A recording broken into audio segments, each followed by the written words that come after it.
Welcome back to By 206. This week, we will begin transitioning our focus to animals, though we will continue discussing plants as we compare and contrast these two major forms of multicellular organisms. Some of the main characteristics of animals, besides multicellularity, is that they are heterotrophs that ingest their food. This means that they gain their carbon by ingesting organic compounds. While some animals have symbiotic relationships with photosynthetic organisms, the vast majority of animals must capture and ingest their food. Animals don't have cell walls like plants do. This means that they are very mobile, as opposed to plants which are stuck in one place.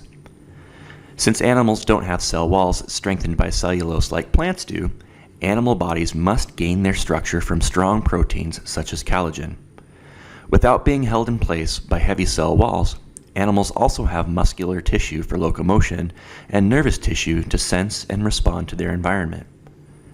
Animals are also defined by their unique process of early embryological development. This process begins with a hollow body of cells called a blastula and includes movement of embryonic cells, usually to form a gastrula. The combination of these characteristics serves as the baseline of all animals on Earth. This simple phylogenetic tree of animals proposes that animals are closely related to protists called choanoflagellates, but differ from them in the presence of persistent multicellularity, the formation of a gastrula during early development, and the synthesis of collagen. As far back as the 19th century, scientists recognized that animals vary in their structural complexity. Sponges, constituting the phylum Porifera, are considered the most basic animal form.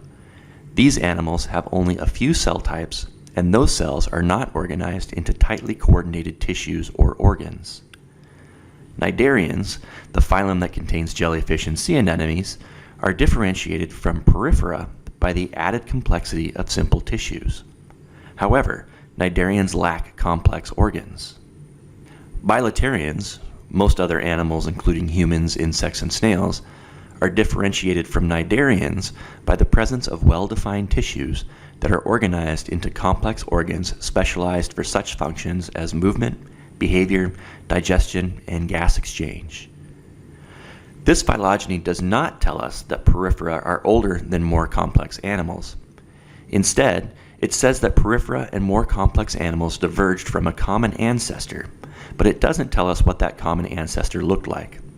Similarly, cnidarians and more complex bilaterians diverged from their last common ancestor at a single point in time, and so are equally old, but structurally quite distinct. Early biologists could also see that animals differed in the symmetry of their bodies. Sponges are often irregular in form with no plane of symmetry. That's despite the characterization of a certain pants-wearing cartoon sponge. Cnidarians, which include jellyfish and sea anemones, display radial symmetry. Their bodies have an axis that runs from mouth to base, with many planes of symmetry through this axis. This organization allows jellyfish to move up and down in the water column by flexing muscles around their bell-like bodies. It also permits sea anemones and corals to wave their rings of food-gathering tentacles in all directions at once. In contrast, Bilateria exhibit bilateral symmetry at certain points in their body development. Their bodies have a distinct anterior head and posterior tail, marking front and back, with a single plane of symmetry running between them at the midline. In most cases, these animals have developed special sensory organs at the front end for guidance, and specialized appendages laterally, that is, down both sides, that aid in movement, grasping, and defense, among other functions. A notable anatomical form of many bilaterian animals is cephalization. Nervous system tissue, including specialized sense organs such as eyes, become concentrated at one end of the body. Cephalization is considered an advantageous adaptation that supports two primary functions. Cephalization aids locomotion by allowing animals to take in sensory information from the environment ahead of them as they move forward. Cephalization also aids predation, since animals with cephalization can better detect and capture prey and, on the other hand, better detect and avoid predators. The proximity of the sensory organs to the brain makes it possible to process the information quickly, thereby enabling a suitable behavioral response. As the quality and amount of sensory information taken in by animals increased, their brain size and complexity also increased. Another broad pattern that is evident among the body plans of bilaterian animals is segmentation.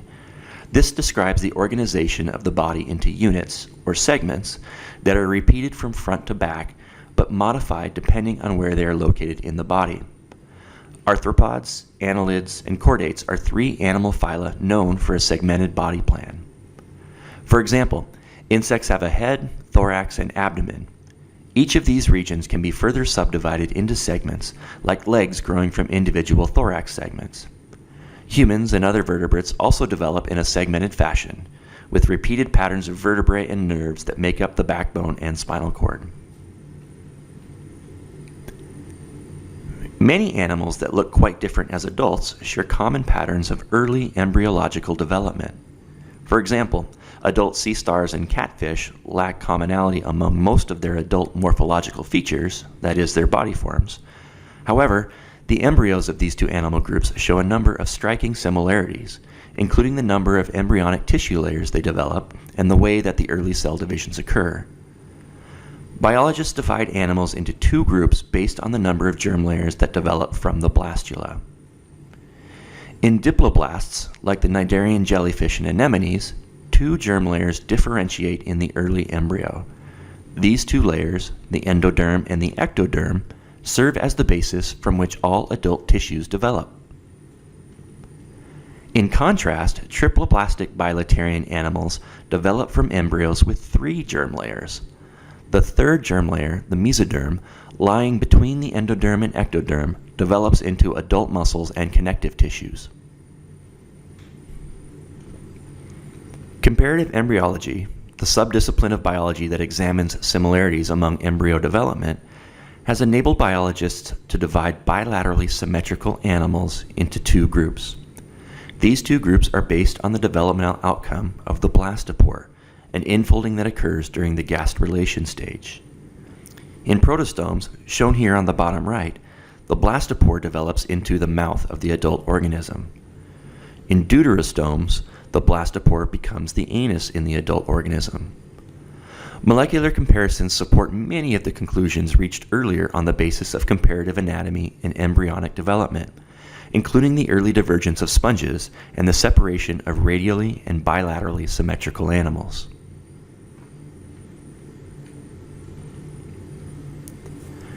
The developmental outcome of the blastopore allows us to divide the major bilaterian phyla into two monophyletic clades.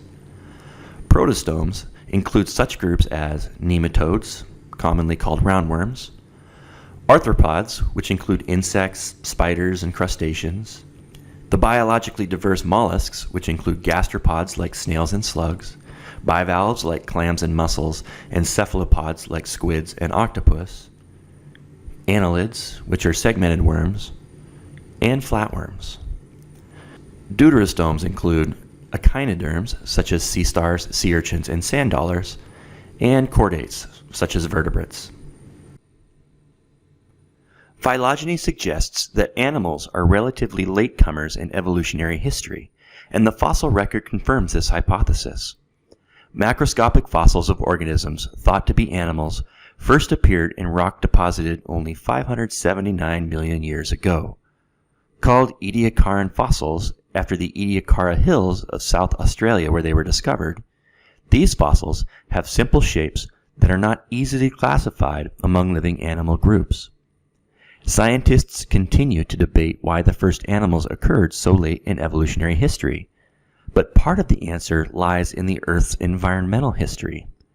Geochemical data suggest that only during the Ediacaran period did the atmosphere and oceans come to contain enough oxygen to support the metabolism of large, active animals. In the next interval of geologic history, the Cambrian period, we begin to see the remains of animals with familiar body plans. Cambrian fossils commonly include skeletons made of silica, calcium carbonate, and calcium phosphate minerals. The development of these hard body parts aided recording the presence of arthropods, echinoderms, mollusks, brachiopods, and other bilaterian animals in the oceans. During the first 40 years of the Cambrian period, the body plans characteristic of most bilaterian phyla took shape in a transition sometimes called the Cambrian explosion. Bilaterian body plans did not suddenly appear fully formed in this explosion, but a huge accumulation of new characters occurred in a relatively short time period. Paleontological data indicate a dynamic history of animal radiations and extinctions through time. The Ordovician period, from 489 to 444 million years ago, saw renewed animal diversification, especially the evolution of heavily skeletonized animals in the world's oceans. The number of genera, that is, the plural form of genus, that was recorded by fossils increased fivefold. This suggests that species diversity might have increased by an order of magnitude, since most genera contain multiple species. If you had walked along the Ordovician beach, the shells by your feet would be very different than the ones you see today. The dominant shells were brachiopods. At the end of the Permian period, 252 million years ago, environmental catastrophe eliminated most genera in the ocean. Mass extinction, marked here with a red arrow, reset the course of evolution, as it did 4 other times during the past 500 million years. The trigger for this devastation was massive volcanism that unleashed global warming, ocean acidification, and oxygen loss from subsurface oceans. Brachiopods survived as a group and became dominant. From their beginnings about 210 million years ago, dinosaurs radiated to produce many hundreds of species. They dominated terrestrial ecosystems until the end of the Cretaceous period, 66 million years ago. At that time, another mass extinction caused by a catastrophic asteroid impact eliminated nearly all dinosaur species. Mammals have been the dominant vertebrates in most terrestrial ecosystems since the extinction of the dinosaurs, but the group originated much earlier, at least 210 million years ago. During the age of dinosaurs, most mammals were small, nocturnal, or tree-dwelling animals that stayed out of the way of the large dinosaurs. Fossils from China show that the largest mammals of this interval also ate small dinosaurs and their eggs. Throughout this evolutionary history, have animals generally gotten bigger over time? Cope's rule, named after the American paleontologist Edward Cope, suggests that there is a trend through time toward increasing size among animals. But it's not clear that such a general trend actually exists. Jonathan Payne and colleagues set out to assess the validity of this hypothesis by focusing on marine animals over the last 540 million years since the Cambrian explosion. This figure was created from their measurements of animal species from over 17,000 genera, including arthropods, brachiopods, echinoderms, mollusks, and chordates. As indicated by the dark line on the center of this figure, they found that the mean volume for all genera did indeed increase over time. Comparing the 2 lighter lines for the largest and smallest organisms, they also found that the range of sizes increased over time. The data support the hypothesis that there is an evolutionary trend toward larger body size in many groups of animals. As we saw on the first phylogeny slide of this lecture, an important development in animal evolutionary history is the organization of animal cells into well-defined tissues. All animals except sponges have such tissue-level organization. The 4 tissue types are epithelial tissue, connective tissue, muscle tissue, and nervous tissue. Epithelial tissue, shown here as the epidermis of the human skin, provides a lining for all of the space inside and outside the body. This includes the lining of your digestive tract. The sheet of closely packed epithelial cells provides a boundary. It also controls the movement of substances into and out of the body. Connective tissue, shown here as the basal lamina and the dermis, underlies the epithelial tissue and is mostly extracellular matrix. Connective tissue does not have a predefined set of characteristics, but is instead characterized by the properties of that extracellular matrix with which it is associated. Other examples of connective tissue include bones, cartilage, tendons, and adipose tissues. Muscle tissue is made up of cells called fibers that allow for contraction. These cells use active energy in the form of ATP to perform their contracting function. Vertebrate animals have three types of muscle tissue: skeletal, as seen here, cardiac muscle found in the heart, and smooth muscle that helps other body organs function. Nervous tissue is found in the nerve nets of cnidarians and in the brain, spinal cord, and peripheral nervous systems of vertebrates. This tissue takes in sensory information from the environment, processes the information, and sends signals to target organs to elicit a response. It is made up primarily of neurons or nerve cells that send electrical impulses from one end of the cell to the other. The ability of nerve cells to communicate quickly and specifically and to form networks underlies rapid decision-making and complex behaviors. We will focus on nervous system function in the next lecture of this Bio 206 course.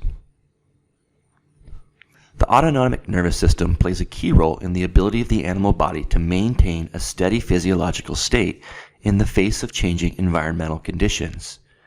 This active maintenance of internal condition is called homeostasis.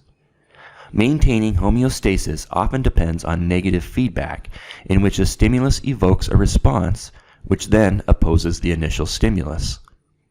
The stimulus acts on a sensor that communicates with an effector, which produces the opposing response.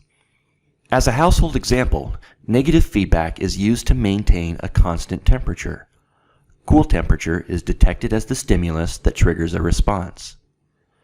To do so, the stimulus must be detected by a sensor, in this case the thermostat. The sensor then sends a signal to the effector, the house heater. The effector then produces the response of heat in an effort to maintain a stable temperature. A similar system maintains body temperature in mammals. Mammals maintain a steady body temperature even as the temperature outside fluctuates. The nerve cells in the hypothalamus region of the brain act as a sensor. A drop in body temperature signals the hypothalamus to activate the somatic nervous system to induce muscle shivering that generates metabolic heat. At the same time, the hypothalamus activates the autonomic nervous system, causing peripheral blood vessels to constrict. The reduction in blood flow near the body's surface, in turn, reduces heat loss to the surrounding air. An increase in temperature signals sweat glands and vasodilation of peripheral blood vessels. This aids in heat loss from the skin. Homeostatic regulation relies on negative feedback to maintain a set point of human body temperature.